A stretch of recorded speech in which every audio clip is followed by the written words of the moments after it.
Hello, everyone. It's Shane Kanto, your Wasteland reviewer, and welcome to the Wasteland Watchlist here on the SPDM Crew Podcasting Network. And this is my weekly show where my guests and I play a bit of movie roulette, select something random from my enormous movie watch list that is obnoxious and has so many things, all kinds of possibilities.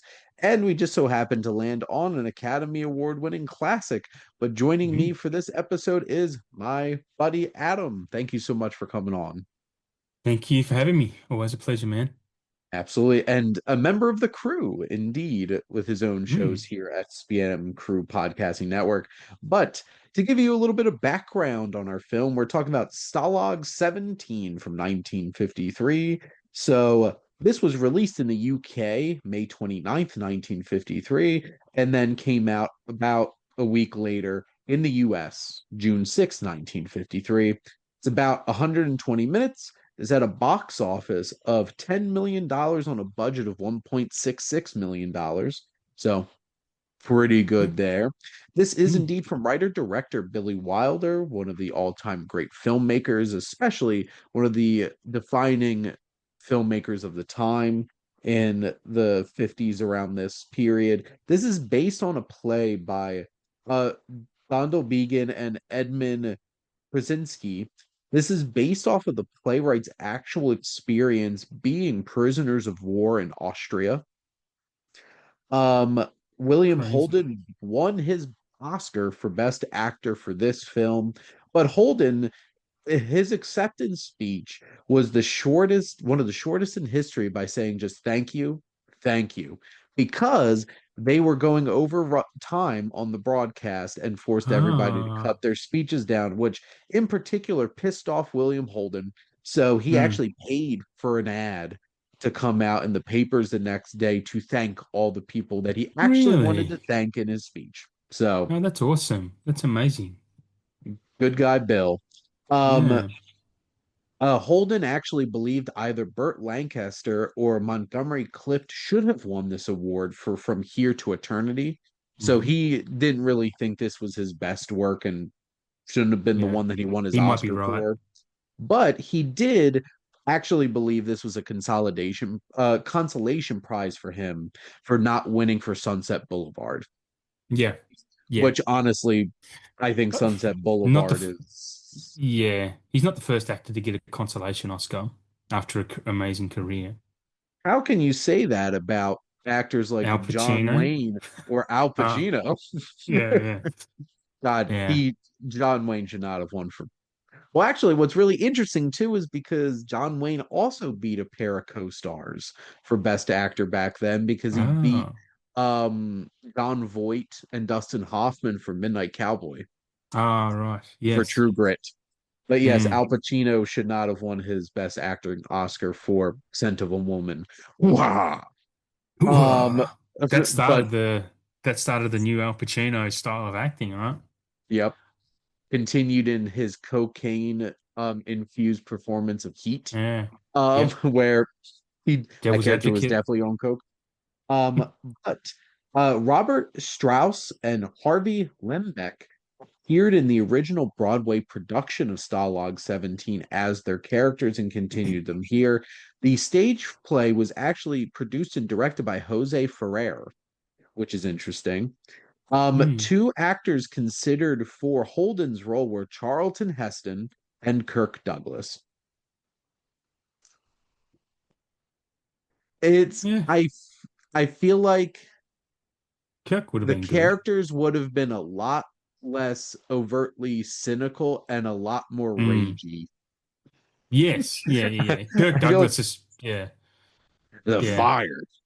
I feel like they would have been a lot fiery performance. Like William Holden's not that like fiery kind of type. It's much No. more of like Bridge on the River Kwai kind of just like I'm cynical about it. I He's just want to be chill. done with it. Yeah.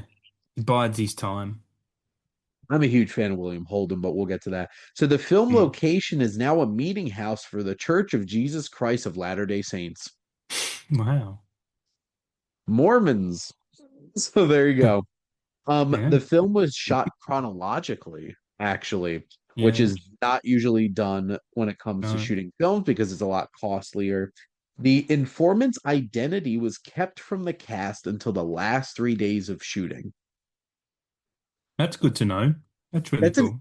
that's an interesting dynamic to set up. Sounds like a Mm. Marvel movie. Nobody knows what the movie's really about. Mhm. Except at least all of these people actually filmed in the same place and didn't just get, puzzle pieced together in post. Mm. Um, Marvel. Um, the Paramount held up release because they were convinced people would not see a POW film. Oh, They didn't think people would care about seeing a POW film, except Adam. This film was pushed out into theaters after American POWs from the Korean War were released home and got a whole bunch of my attention. God. And so execs were dickheads back then as well. Like, come on. It's just like, who gives a shit about soldiers that put their lives on the line and are now being held captive? And Yeah. then watches the news and people all get excited. I'm like, Oh, we just happen to have one. Here's something okay. I prepared earlier. We just happen to have a film just for this occasion. So Just there fresh you out the go. oven. Yeah, amazing. Other nominees for the Academy Awards were Best Director for Billy Wilder and Best Supporting Actor for Robert Strauss. The show's Hogan's Heroes was heavily influenced by Stalag 17 and its vibe of being about POWs, but taking a farcical, satirical take on that experience. I feel like Hogan's Heroes How is did a I say? lot funnier Yeah, it is. Yeah, outwardly, but yeah. I don't know how they say heavily influenced. I thought it was just a TV version of the same movie. Heavily influenced is an insult. It's the same thing. Anyway. it's just like this was totally based off of true events. Like this is literally about something. It's just like it's influenced by. Mm, yeah. It's like A trying to Dua think of Lipa a good song. example. She It's like claims they're original. wow, Adam. I'm not Have gonna you not take that. seen a lot of there's a lot of yeah, a lot of controversy around her beats sometimes. Her album was literally called this like has to do with Future nostalgia. nostalgia. Yeah. So like Yeah. of course she's pulling on other things Mm. and people pay attention. And there will be no Dua Lipa slander on this show. Uh, Oh I no, I will. love her. I reckon she's great. I was just But creating controversy. see, we're trying to be controversial and get attention. So there you go. Um, we're just gonna have Dua Lipa music play as we talk about Stalag 17 now, and because that totally Uh, won't be taken down for copyright. I was Um, humming the Prince song controversy. well, there you go. But this film, after two American prisoners are killed by guards in an act of escaping from a German POW camp in World War II, the barracks black marketeer J.J. Sefton is suspected of being an informer. So, Adam, what were your general thoughts on Stalag 17? Um, yeah, so I did watch this. It was a few months ago when I watched it, so my memory's not going to be great, but I do have my little blurb in front of me. I mean, I did like it. I think it's quite good, and I mean, I basically wrote this as I didn't know Hogan's Hero was based on this. Apparently, it's not. It's just influenced. So I take umbrage to that. But no, it is good. It's the the twist. It's not a twist. It's the mystery does. I mean, I guessed it. I suppose I wouldn't Mhm. say miles out, but I did figure out who it was. It was pretty well foreshadowed. But yeah, it's a really fun watch. It was really enjoyable, and it's if you've ever seen an episode of Hogan's Heroes, I mean that's kind of what you can expect, to be honest, Mhm. except in a longer form. And a little bit darker in terms of Yeah, edge. And yeah. but that's one of those this is a film where it's like this is an Academy Award winning performance. This is a Billy Hmm. Wilder film. Hmm. And you know, you go in with those kinds of like this is an all-time classic and I'm about to watch an all-time classic and it's certainly not close to being my favorite Billy Wilder film. He just has No, so many no. Yeah. amazing films, but like this is a really well put together film first off Hmm. from a directing standpoint. It has a good pace for the 2 hours. There's a lot of tension and suspense wrapped around this whole entire mystery for sure. And it has that interesting balance of having some silly, humorous shenanigans that are going on, especially with the characters of from Strauss and Lembeck's characters, doing their silly kind of shenanigans. And then Hmm. there's some humorous kind of elements, but like there's some real tension here and there's stakes right off the bat. You witness these deaths and Yeah. it's just like, Yeah. oh, okay, Mm. we're setting the tone. And this, like the music and the visuals and everything, this crisp black and white, it feels like a drama. But then you do have that humor that comes in that like cuts that tension. But I don't Hmm. think that it doesn't cut the tension enough to take away from the dramatic impact of the film either. It's look the German soldiers aren't as bumbling in this one. Mhm. As they are a bit more sinister, I suppose, like the German soldiers are, or were. But like you said, yeah, there's definitely moments of humor. But it's just like you Mhm. said, it's not as much on Front Street as the TV show was. But it's yeah, it's a Billy Wilder film, and you're going to get Billy Mhm. Wilder in it. It's you're speaking of, yeah, it's actually number 12 on my list of his, and I've seen 14 of his films, but I still really liked it, so it speaks volumes about what I think of his other films. I haven't particularly ranked his films to a point where like I could actively tell you what like I could tell you what my favorite is, which is Sunset Boulevard. And apparently that's Hmm. William Holden's favorite too, and thought he should Yeah. have won his Oscar for that. But Hmm. like I think William Holden does that William Holden thing that he does very well, which is there's like something about him that's just like he's handsome, he's rugged, he's Yeah. intense, and he has that attraction of him, that magnetism. But he's also like not necessarily the kind of vibe that you'd want to hang out with this man because he's kind of just like a cynical dick. And it's just like Yeah. his Yeah, he's a bit worldview of a is dick.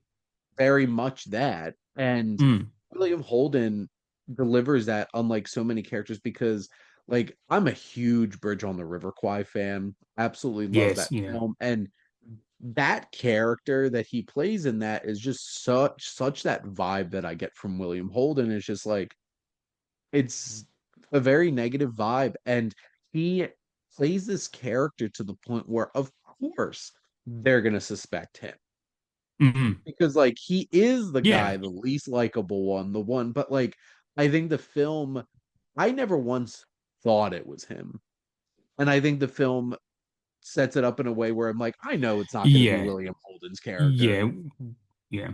We're But definitely told it's not him. mhm. And you have that kind of vibe. And I thought it was a solid mystery that they set up, even if, like, after a while, you're going to figure it out. But it's one of those kinds of things where it gives enough dramatic tension throughout the film to buoy this story. Because at the Hmm. end of the day, even if there's like this good, sharp sense of humor and stuff like that, this is a story of life and death. Like Yeah. whoever this informant is could potentially continue to cost other people their lives in this situation. And Yeah, absolutely. Wilder is so good at balancing that humor, but also being able to bring that weight. Because like even something like Double Indemnity, it's a dark Yep. story. There's Mm. stakes here, but like you have some good sharp humor that slides in. Obviously, some of them like some like it hot's much more humor, but like even at the Yes. beginning, it's like they go on the run because they witnessed a massacre. Yeah, Like yeah, there's yeah. a darker edge to these kinds of things, and here it's more darker edge than comedy, but the comedy's fun Mm. when it happens. And Hmm. I am not surprised that Robert Strauss got nominated for an Oscar for this because he was such a fun time and a great standout in this film for sure. Yeah. Yeah, it was yeah, there's some great, I mean, it's good performances across the board. Like there's nothing bad going on Yeah. anywhere in the film. It's just yeah, It's for a film that I really like, for it to be ranked so low on this guy's list. It's if people listening to this haven't seen a lot of Billy Wilder, yeah, I mean, do yourself a favor and go out and watch as much of his movies as you can. Well, and I'll assume that eventually he'll be one of the directors that I do on Mm, Welcome to the Wasteland, which I would love to take a deep dive through his filmography. yeah, yeah. But for now I'm happy just chipping away at some of his films every so often, and I was happy to chip this one off the Hmm. watch list for sure. And it's intense. It has a good bit of mystery. It has a good Hmm. sense of like some dark humor, and also like some of it's like they call this a dark comedy. I'm like some of it just like really silly, and Yeah. that's fine. And it's Mm. based off of the characters. It's really Strauss and Lambeck who are the ones that bring that sensibility to it. But yeah, from top to bottom, like you have Otto Preminger here, who's really interesting in his role. Robert Yeah. Graves, I mean Peter Graves from Mission Impossible, the TV series, and also, Yeah. Airplane. Yes. Yeah, it's good to And see some of those familiar faces when they're younger. absolutely. And this is one of those films where I'm like, this isn't going to be the Billy Wilder film that I'm going to go back and watch again and again and again and again. I'd much rather watch a Sunset Boulevard or Some Like It Hot or The Apartment or Double Yeah. Indemnity. There's so many great ones, but this is still like, this gives me the vibe of like, this might be lower tier Billy Wilder to me, but Hmm. any filmmaker would kill to have this Yeah. be their best movie. Absolutely. Yeah. Definitely. And There'd be tons out there. It's a great movie. and I don't know, like I don't know if this ever crossed your mind, but I got bits of Kubrick vibes from this, and I Okay. don't know if it was the combination of the um black and white cinematography and some like the darker humor, or even just like this war setting. But Mm. I wouldn't be surprised if Kubrick was a little bit influenced for films like because like when did Paths of Glory came out? Definitely after this. Um, I'm pretty sure because Yeah, it's a good question. I got Paths of Glory and Doctor Strangelove a little bit of vibes from this, and Yeah, Powers of Glory is 4 years after. mhm. So I think that would make an interesting collection of films to check out. Like if you're gonna Mm. marathon some old war films like this, I think this Paths of Glory would be some interesting films to watch together. But I'm such a big fan of William Holden. Love watching William Yeah. Holden in anything. Hmm. Um, this and Sunset Boulevard, Bridge on the River Kwai. Check out Um, Paris When It Sizzles with Audrey Hepburn. okay. Yeah. I I'm guessing it's probably on my watch list somewhere. Yeah, I'd Even like imagine. all the way up until, the Wild Bunch and Network. He was still putting out amazing performances for sure. Mm. But I guess Adam, do you have anything else that you wanted to add about the film? No, just recommend it to anyone listening. Again, I just feel like I'm being really repetitive, but watch anything Billy Wilder, you'll have a good time. And I think the last point that I'll bring up is I do really enjoy the obviously the tension's what's going to stick with you because it elicits that emotion. But like I really enjoyed the camaraderie and just, these men trying to make the most of this situation, being stuck in this together. And Mm. there's so many shows like obviously Hogan's Heroes or MASH where it's like you're sitting in this like darker space and like I'm a huge The Great Escape fan. I've watched that film Yeah. since I was a kid and stuff like that. And that kind of vibe where you just get to see them living their lives together in this camp is there there's certainly enjoyable moments along the way too. So this Hmm. is a really well made film. It's from a legendary director, an Oscar-winning central performance, and a great cast around them. So check this one out. But Adam, thank you so much as always for coming on and talking movies with me. Thanks for having me, as always. And thank all of you out there for listening, and make sure to like, comment, and share on this episode. What's your favorite Billy Wilder film? And make sure to follow or subscribe wherever you listen to your podcast. The SPN Crew Podcasting Network is ever expanding. We have so many great shows. Adam has a couple. I have slightly more than a few. And if you love movies, there's plenty of those, but there's other shows where there's other interests that you can sink your teeth into as well. But and if you like our logo, check out High Flyer Creative for all your digital marketing needs. But most importantly, thank you as always for tuning in and supporting the Wasteland Watchlist here on the SPDM Crew Podcasting Network.